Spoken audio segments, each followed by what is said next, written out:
There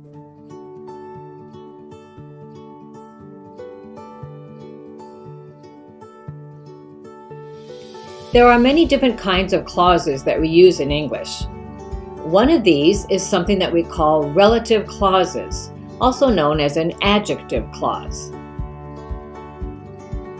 A relative clause is a dependent clause that gives the reader more information about another noun in the sentence. We connect relative clauses to independent clauses using relative pronouns or relative adverbs. An independent clause is a sentence that is complete on its own, while a dependent clause is a set of words that is not a complete sentence by itself. We use relative pronouns and adverbs to connect the dependent clause, the relative clause, to the main sentence. There are 5 relative pronouns: that, which, who, whom, and whose. And there are 3 relative adverbs: where, when, and why. We use these words to connect additional information about a specific noun in a sentence. So relative clauses modify a word, phrase, or idea in the main clause or sentence. The word, phrase, or idea that is modified is called the antecedent. In this example, the words "that I read" is the relative clause. In a more formal writing style, you would use the word "which I read" instead of "that I read." We'll talk some more about that in a little bit. The book that I read last week was very interesting. In this sentence, the relative clause is "that I read last week." It modifies or explains more about which book I am talking about. Here's another example of how we can use a relative clause. The proposal, which he disagreed with, was on the agenda for the day. The relative clause gives more information about the proposal. As you can see, we have added commas to this relative clause. I'll explain more about this later.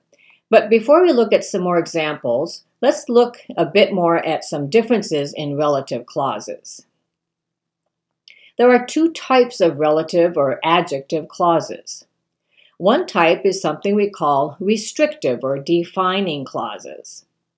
These clauses add essential information about the antecedent.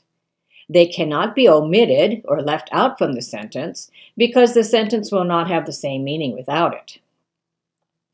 The other type is what we call non-restrictive or non-defining clauses. These are separated by a comma from the main clause, and they usually begin with the word which. These type of relative clauses add non-essential information, and so they can be omitted or left out of the sentence without changing the meaning. In both types, the relative pronoun can function as a subject, an object, or a possessive pronoun, such as whose. Here's a chart of relative pronouns that can be used in relative clauses. As you can see, they can be used as a subject, an object, or as a possessive in a sentence. They will be different depending on whether you're talking about people, things or concepts, place, time, or some kind of explanation that has been added. One more thing. The relative pronoun can be omitted or left out when referring to people or things, when it's the object of the sentence. I will show you some examples of this in a few minutes. However, in formal English, they are included. Here are a few examples of relative pronouns being used in a restrictive relative clause. The children that are tall enough can go on the ride. In this sentence, the relative clause restricts or limits the subject it is modifying. Only the children that are tall enough can go on the ride. Here's another example. The sweater that I ordered was too small. I have many sweaters, but the sweater that I ordered was too small. The meeting was for those who had already passed the exam. You can see that the relative clause adds more information about a specific noun in the sentence. In the first sentence, the clause modifies the word sweater. And in the second sentence, the clause modifies the words students. Let me explain a little bit about common usage compared to formal usage of relative clauses. The sentence we had previously was a common usage. The children that are tall enough can go on the ride. Here the word that is used.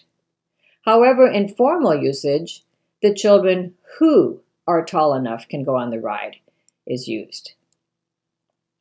In the sentence, the sweater that I ordered was too small, the formal usage would be the sweater which I ordered was too small. In everyday conversation or casual writing, you can use the common usage. However, in academic writing or formal usage, you should use the formal words, who and which. Here are some examples of when a relative clause modifies the subject in a sentence. The book that I was looking for was under the desk. The relative clause here, that I was looking for, modifies the word book, which is the subject of the sentence. Here's another example. The people who live upstairs are very noisy. The words who live upstairs modify the subject, the word people. Here are some examples of when the relative clause modifies an object of a sentence. In informal or casual English, we would use this. This is the woman that I was referring to. I mentioned earlier that when the relative pronoun is used to modify the object of a sentence, it does not need to be included. It can be omitted in this way. This is the woman I was referring to. However, when writing in formal English, we would need to write it this way. This is the woman to whom I was referring. Here, the relative clause are the words to whom. In formal English style, you cannot omit these words. Let's look at some examples of a relative pronoun used as a possessive in a sentence. The company whose components were the cause of the accident was held responsible. The bad components belonged to the company. Here's one more example. The research of which all of the results were taken proved to be faulty. The results all belonged to the research. Before we look at some examples of non-restrictive relative clauses, let's look at how they are different from defining or restrictive relative clauses that we've just looked at. In defining relative clauses, there are no commas needed. However, non-defining relative clauses are written between commas. Defining relative clauses include necessary information, whereas non-defining clauses include extra information. When it is essential to distinguish which thing or person you're talking about, you should use defining relative clauses. For example, I spoke to my sister who lives in Paris. I have more than one sister, and I spoke to the one who lives in Paris.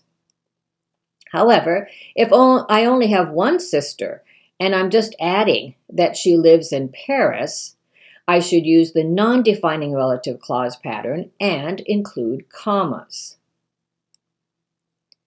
We can use the word that when writing defining relative clauses, as in the example, this is the book which or that I bought in New York. However, we cannot use the word that when we use non-defining relative clauses. These books, which were expensive, are very helpful. And one more thing. We can omit relative pronouns such as the word that when using defining relative clauses. But in this example, they introduced me to Paul, who I liked immediately. We can't say, they introduced me to Paul, I liked immediately. The word who is necessary.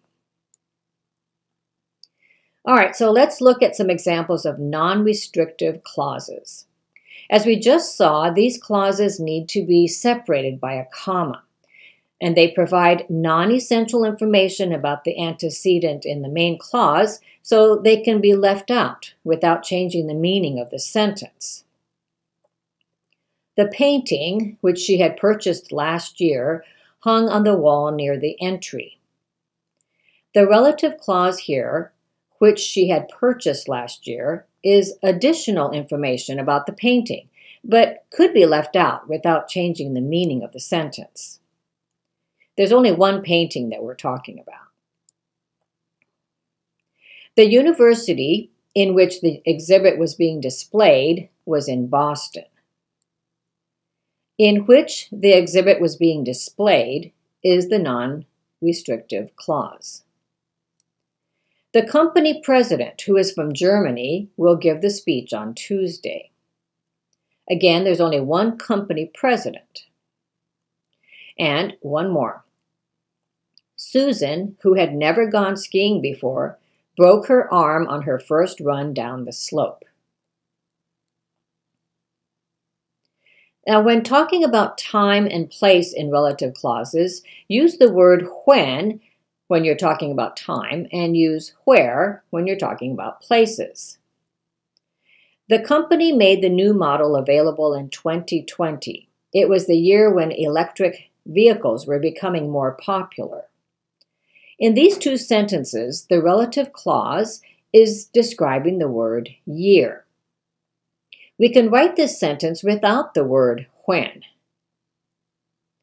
The company made the new model available in 2020. It was the year electric vehicles were becoming more popular. We could also write it as one sentence in this way.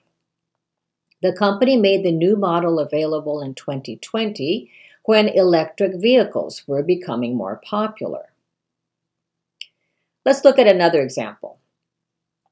South Africa is where most of the diamonds are mined. Now, South Africa is a place, so we use the word where.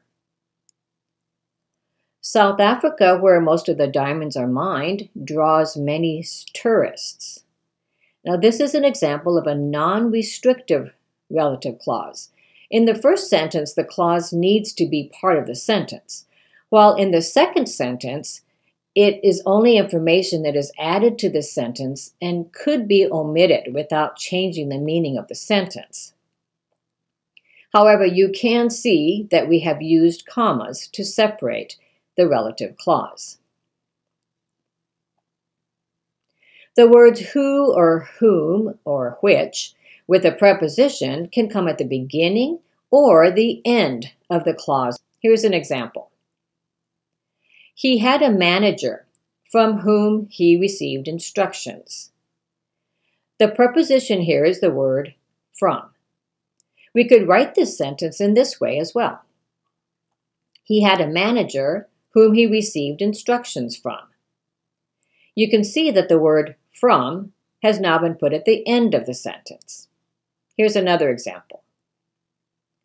We bought a new car with which we traveled across the country. We can take the word with and move it to the end of the sentence in this way. We bought a new car which we traveled across the country with. These words can be moved from the beginning of the clause to the end of the clause without changing the meaning. We can also use quantifiers and numbers with relative pronouns. We can say all of which or whom, or most of which or whom, one of which, one of whom, a few of which or a few of whom, many of which or whom, or none of which or whom, or we can say two of which or whom, or three of which, etc. These words can bring more information to the clause. We can often combine two sentences with the relative clause. Let's look at these two sentences.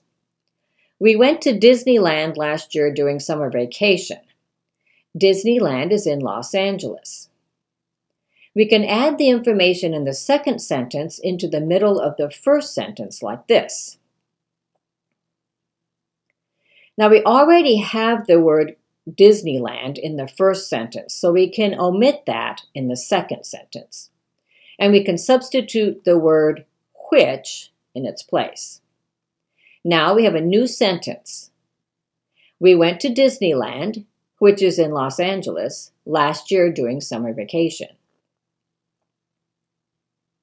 So to review, a relative clause is a dependent clause that gives the reader more information about another noun in the sentence. We connect relative clauses to independent clauses using relative pronouns or relative adverbs. There are 5 relative pronouns: that, which, who, whom, and whose, and 3 relative adverbs: where, when, and why.